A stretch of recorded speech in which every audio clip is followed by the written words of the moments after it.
We're in the middle of votes on International Women's Day and Day Without Women in some circles.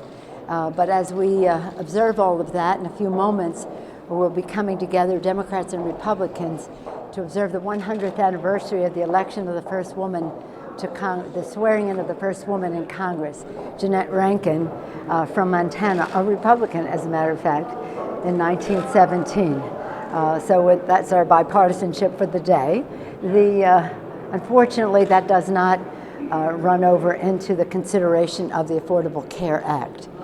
As we speak, two committees are in the midst of marking up bills which, by the Speaker's own standards, do not meet his test.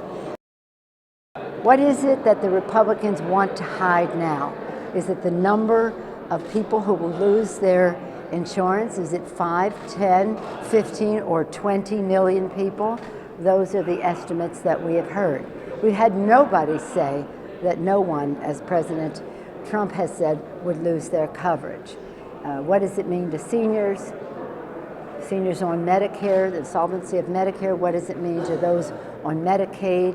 What does it mean to the people in the disabilities community? What does it mean to families across our country? So what they're doing is very destructive.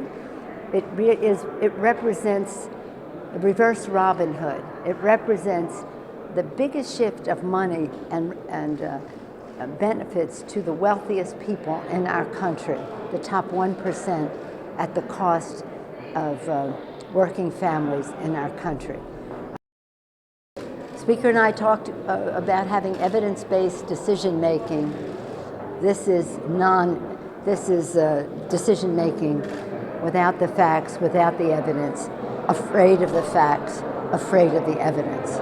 So here we are engaged in this fight between those who think that health care is a privilege for just the few, the Republicans, and the Democrats who believe that health care is a right for all Americans, not just the privileged few.